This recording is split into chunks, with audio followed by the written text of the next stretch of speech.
देखी भैया, एगो लड़का एगो लड़की से बहुत प्यार करत रहे। एक दिन के बात बा कि लड़किया की शादी कहीं और होता।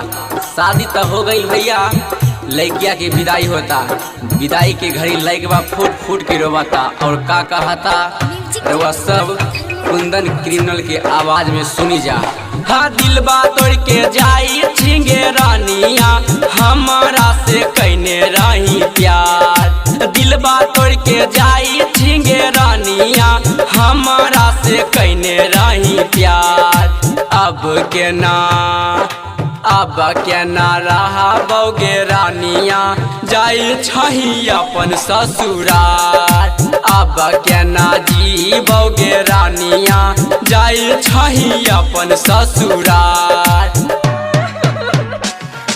संगही में खेल रही कूद रही, भूल गेली बचपन के प्यार। संगही में खेल रही कूद रही, भूल गेली बचपन के प्यार। अब के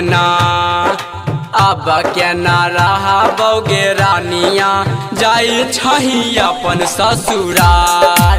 अब के ना जी बौगे रानिया, जाई छही अपन ससुराल। Music by Riya studio Khagaria, singing by Kundan criminal. देने रहियो लक्ष्मी पति सारी, लहंगा सूट सलवार। देने रहियो लक्ष्मी पति सारी, लहंगा सूट सलवार। अब के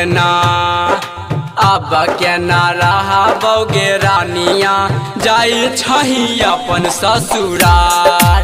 अब के ना जी बौगे रानिया, जाई छही अपन ससुराल। हाँ दिल बा तोड़ के जाई छिंगे रानिया, हमारा से कहने रही प्यार।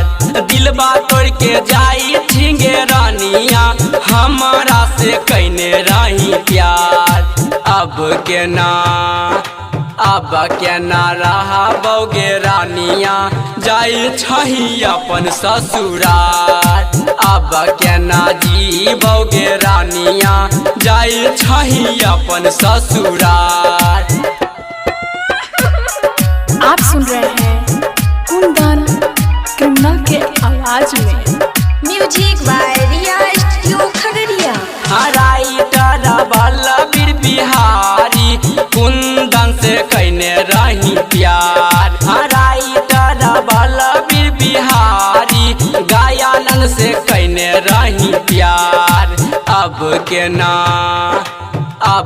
ना रहा बौगे रानिया, जाई छही अपन ससुराल। अब के ना जी बौगे रानिया, जाई छही अपन ससुराल। संगही में खेल रही कूद रही, भूल गेली बचपन के प्यार। संगही में खेल रही कूद रही, भूल गेली बचपन के प्यार। अब के ना रहा बौगे रानिया, जाई छही अपन ससुराल। अब के ना जी बौगे रानिया, जाई छही अपन ससुराल।